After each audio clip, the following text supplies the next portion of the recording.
Okay, back at it again with my experiments in redesigning my old characters from when I was a kid. This time, going a little bit into my tried history as a writer on the internet at the age of 13. And this is actually what drove me, I think, initially to making more complex character designs, or at least trying to.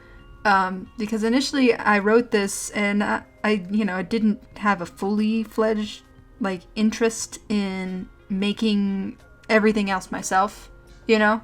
But the more that I thought about it, the more that I was like, well, no, I need to be able to show what these characters look like because they're so different, I think, than what you would expect out of them or something like that. They were very much like little kid sparkle foxes, and you know what? I'm cool with that. The thing is, actually, with this specific character, is that I redesigned her recently. I will show you that drawing. This is a series of scenes from what I remember about the characters. A little bit more interactiveness, I think. I even started playing around a little bit with the concept of revamping this idea a little bit. Because initially, it was like there was a whole actually story surrounding this, but like the idea was that the essentially the non-apex predators, so like maybe the coyotes, the foxes, anything that weren't wolves, were left behind after this big war between, for some reason, these living human-esque societies of animals. And so these two groups meet up that were kind of like rivals, and it was more like one group was kind of racist against the sparkle foxes, but that was about all that they had. So in this idea, I thought that maybe it would be something that's a bit more like natural magic versus like kind of a yokai magic. And when I thought about redesigning these characters as human, I thought that it might be interesting almost to have a sort of like a druidic almost society of people that could turn into animals, and then the yokai who can turn into humans but are also demony essentially, and a lot of them are kitsune. So it's kind of a clash of these cultural creatures almost, and that after this big war or something like that, that these natural groups and these natural groups and these magical groups kind of became what was left over of the world, because the name of the story was Aftermath. And I love this one because you can tell how much I was just trying to dig that pen into the paper. It's so warped. You can see like my process here, and oh god, the muzzles. You can tell I tried to go for like a silhouette here, but I couldn't totally get the shapes outline, and that's kind of my favorite, honestly, though. And I kind of represented it here. I thought that was fun. This is kind of the leader of the yokai, like foxes, and the druidy leader interacting. And of course, in the original story, they had a thing. They were the ship, because they were like, oh, conflicting interests, and we're both leaders, but we need to both be leaders of these war-torn groups, essentially, because we're the last of what represents our kind. So, and of course the leader, I'm not sure whether to actually keep calling her Mara. I like Mira. She's quite, I don't know, tsundere-esque, would be the best way to call it, but she kind of skips out of that pretty quickly. Let's get into this. But yeah, this was one of the first things that I ever posted online. It was an idea that I came up with, specifically after I found out about places like Fiction Press. And I remember this is pre-Wattpad, and I'm kind of glad I didn't touch that. Initially, I was going to go on to fanfiction.net or something like that, or maybe some other website that was a variant of it, and just write fanfiction for my favorite shows. But I was so bad at writing fan fiction, and I would always write the characters like kind of out of character, so I just started going in being like, well, why can't I just write my own stories? And so I found a website that I could do that, and that was Fiction Press. I think there's... Oh, no, it was Fiction Press was the fan fiction, right? Was it? Fiction Press was the fan fiction one, and WordPress was the original stories one. I forget by now. I have no idea what I'm doing. I'm just doodling right now, warming up a little bit. But yeah, that was one of the first things that I posted on there. I made a few friends, I think. My main stories on there before I left were like this, another story I wrote called Anubis, and not what you think it's about actually, and maybe a little bit of Peak at Baracos, which is still going, not really though, and MPI, which if you watch my previous video, it still existed at that point. I was 13, and yeah, I was getting into writing. I remember like being in class and like we would have free writing time, and then people could read their stories, and people actually did like mine. That was one thing that people were like, oh, you're decent at that, so I kept doing it, and it was actually a drive of mine. I wanted to be like a literary scholar for a long while, and I was like, oh, that's a lot of effort for something that I probably wouldn't even do. Like a lot of people that major in English and literative language arts and stuff like that, they just go on to be teachers. And I don't like this. And I didn't want that. So yes, that started that whole spiral where I was like, well, I could go to college and be a writer. And I could, get my master's in English. And I did like a year of college classes in high school through this program that we have through my state. And I was pretty burnt out like instantly. And I was sitting there, I was like, I don't want to do this for 8 years. I don't even want to do this for 4. And so... yeah, that was a bit of a panic moment for me, I think. That was almost 3 years ago. What happened to my stuff? There it is. So, let me pull Myra from over here into my other references. I make her human form kind of bulk. Let's see, that's the thing now, because she shifts, it would make sense for her to be smaller. Because in this idea, too, there she is. Okay. But because she's a shifter, maybe it would make more sense for her human body to look a bit smaller, because in this idea I thought that we could introduce some other animals, because before it was foxes, a wolf, and wolves were more or less significant because of this whole thing, and then like the wolves were fighting against these monsters that kind of looked like wolves, and no one really knows how the war ended, and it was gonna be that it was because they found peace, but like nobody knew about it. Like these creatures people thought were like soulless or something like that became aware almost, and so now there's like a hybrid of one of them. It's all very very dramatic. I think I want Myra maybe to be bulky but like tiny.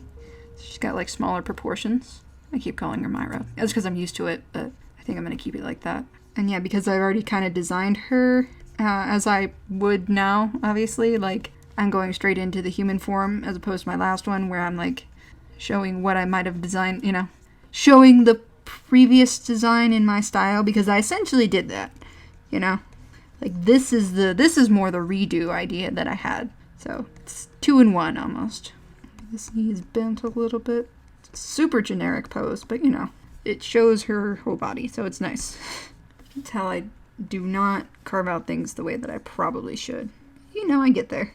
So you got the shifters that turn into animals for necessity's sake. Like, maybe this whole thing has made it harder to live as a human. Or maybe they are animals that learned how to shapeshift into humans. Maybe that's part of it. But boots seem to fit her. Totally not just because I don't know how to draw anything else. But those are clunky. I guess it works. Maybe they essentially, regardless, took over human life as we know it, and then the yokai come in. Of course, they're like, well, hey, we need shelter and stuff too. Like, this stuff affected us, because we're usually reliant on humans. And they're like, well, yeah, but we don't trust you. And they're like, that's fair. However, what are you going to do about it? And there's this big conflict between them. They're like, listen, we know that both our species are kind of dying out, so why don't we just get it on? Like, no. Until maybe Myra is very much like, maybe. I'm thinking of also drawing the leader. I haven't made up... Have I? Oh, did I? Oh, did I delete that comment that I made?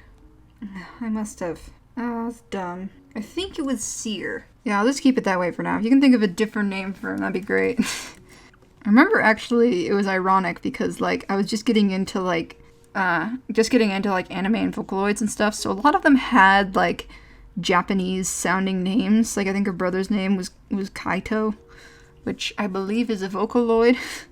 Nah, I probably just call him Kai, although I don't like that name anymore for reasons. Nothing against the Kais of the world, it's just a stupid person. There we go. That's a cute looking Myra. Actually, I could probably go for a bit more of like a clothy boot. And I wanted to give them hoods.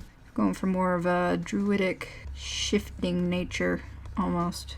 Should probably go on another layer. Yeah, I thought it'd be fun to have like their mantles, so their cloaks, kind of turn into like their fur and stuff like that. I've done it before with werewolves.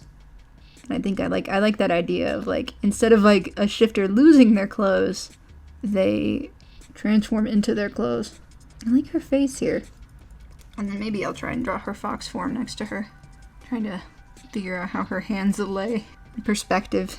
God save me. I didn't look up a fox, because I feel like even her fox form here isn't too foxy. And definitely not fox-like in the original version. I'd say her fox form is more of a red-tinted, or brown-tinted red fox than like a snow fox that's brown. Foxes have so much rounder ears than you expect them to. They also sit much higher on their head. See, that was a problem. Like, I've drawn animals for so long. I think I'd start to notice these similarities, but even in this, I feel like they could communicate in their fox forms and stuff like that. Even after years and years of drawing animals, like especially canids, I still don't totally get foxes. Because like a cat had a baby with a fox, or cat had a baby with a dog. There we go. A cool dynamic show of her two forms. I have this foot facing a little bit more forward. She's so cute. I love that little face. Oh, watch me ruin it with line art. I could add in like a little, like a distinguishing detail kind of stays with them when they transform. So I don't mind the the concept of the mane, like the foxes having hair, but that's just me keeping that nostalgia from when I was a kid and I did that all the time. Alright, I'm gonna go eat, and then I'm gonna line this. Okay, hey, back. Getting ready to line. Where was I talking about aftermath? It was just something, I remember as a kid, like seeing people, like, I think it was WordPress having this whole system where you could see what people from what countries were reading, or took up your views. And I thought that was so cool. Like, I'd probably only get like 13 views or something on something, but it would be like, you know, somebody from Germany cares about my writing, and it would drive me to keep writing, and like it didn't really matter, you know, just having non conversations with people I thought were reading. And it's kind of extended itself, you know, to places like YouTube, where I don't totally have probably don't have the same people watching, but I know some point or another somebody's probably watching, or nobody is. But it's okay, because I have fun with it, you know? I don't really care whether or not, at first, if anybody finds their way into it. It's where you can hear nothing from the inside of this room, and everything, nothing coming from the inside of this room, and everything inside this room coming from the outside. I have my door shut, I have a blanket set up, my brother's talking, the dog is barking. You can just hear everything. I'm sure it's not as prominent inside or on the recording, but I can see it. It's been so unseasonably nice lately, and I think it makes everybody louder and much more active. And people stay upstairs for longer, and it's nice. Obviously, it's nice hanging out with my family, but they don't shut up. I'm still trying to think of her colors. I think that we want to do something very natural tone. God, I always make my craniums a little too big. These bangs remind me to draw foreheads, to have a space between the head and the hairline.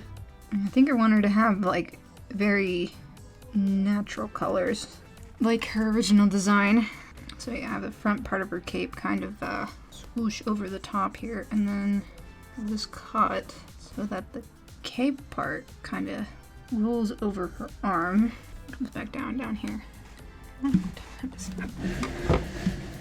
of course, now that it's quieter, I'm silent. What was I talking about? That I wanted her colors to be more like her original design, where it was browns and greens. I think that could be her main colors. Although I want something a little bit more, I don't know, with her. Maybe like a third color. Got all mad at me for asking him to quiet down. I'm sorry, I have to record these videos. Like, I don't have to, but I love him. But I also want to strangle him. As a joke.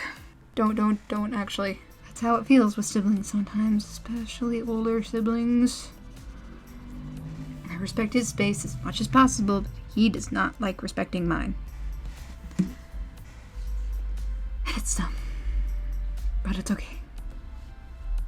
The hypocrisy, the double standards of an older sibling.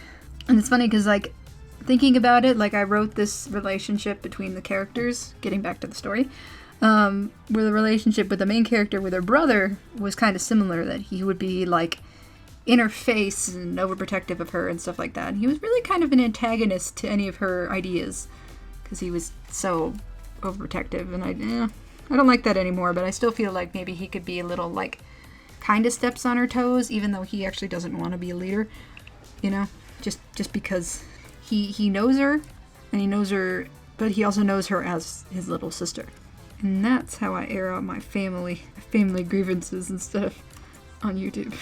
Put all the sibling annoyances that I deal with on into characters that I have. So he's a very generic brother character, and I was thinking about it, like, well, wait, my brothers are nothing like that.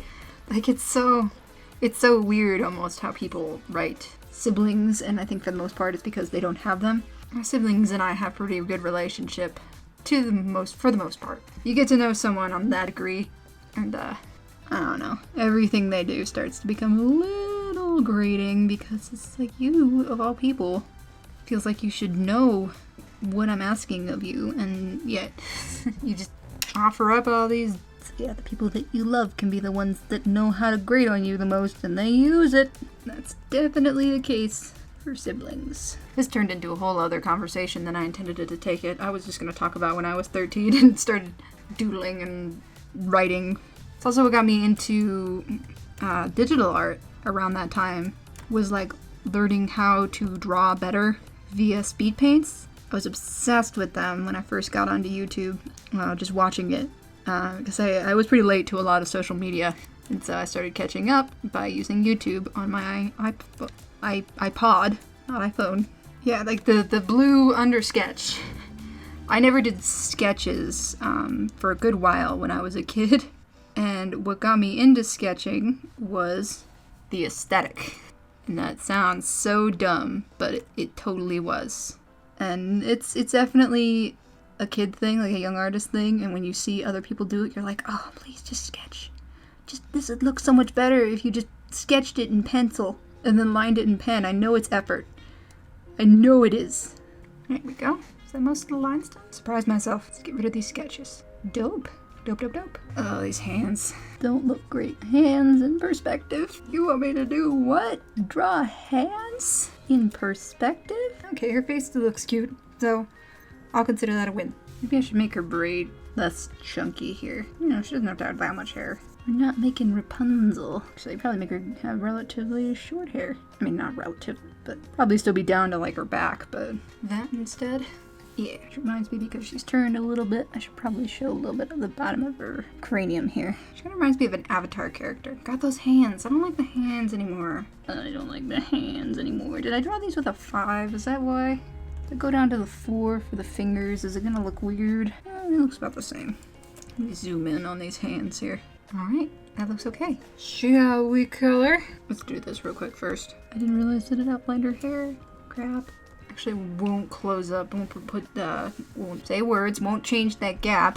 We'll select it to invert it, because that's actually going to have color in it too. It was an active decision. Waha. Our braid. Her fox braid. Don't tell nobody. That's too big. Don't tell no. I like her. I don't draw characters like this often.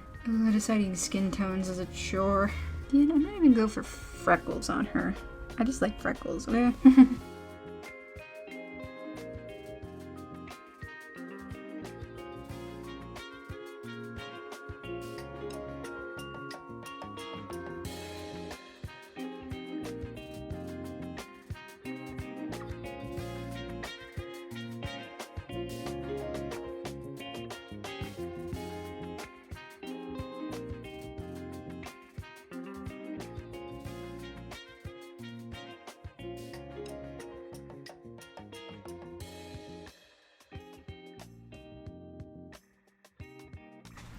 Let's see, Myra has a twin brother though named Kai. I think I've already talked about him.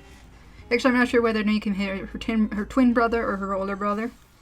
And I think in the original he was her older brother, or was he? No, they were twins. They were twins. Because there was a specific part of the story about that. Like they were born and that she was... Like it's not very common for these foxes, these people, to have like multiples. Which is another reason that their population is a little iffy. So yeah, maybe this one could be... Ooh.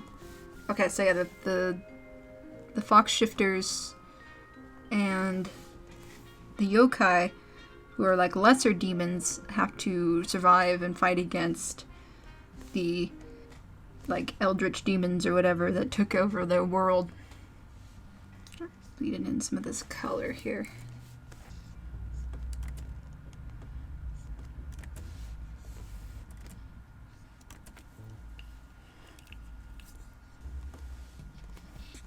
Maybe this is how they can distinguish the humans from the wild animals, though, because you've got, like, the maned foxes. Yes, I'm finding a way to cheese it and implement it, okay? Does there need to be a reason for a character design to be the way it is? No. But, you know, sometimes it's fun to think as to why these characters are the way that they are. So yeah, maybe some of the soldiers, like, shave their heads so they just look like normal foxes. And of course, there's still other distinguishing features that might give them away, like their most notable traits find their way into their animals, because their animals are an extension of them. Really. You know, they're not turning into another creature, they're just themselves as that animal. Okay. Look at that! That's a character! Always nice when I'm able to draw something nice. And hey, this is the second video I've done in a row in 2 days. You'll probably see it a bit later, but you know. What do you think? Should I draw the other leader too? Just because he's significant and because I'm kind of loving this idea? I don't know if I should shade this. Let's leave the design as it is for now. But yeah, if you see this, let me know if you're interested. Did any of you happen years and years ago to see this story or recognize it just in the back of your minds? Because I know I made a couple of friends and like I don't really want to relive that time, but I wouldn't mind finding some of the people that I, you know, interacted with in those days. I did meet some friendly people. Never made like really like lasting friends, obviously, or I would have done something about it, or I would probably still have them.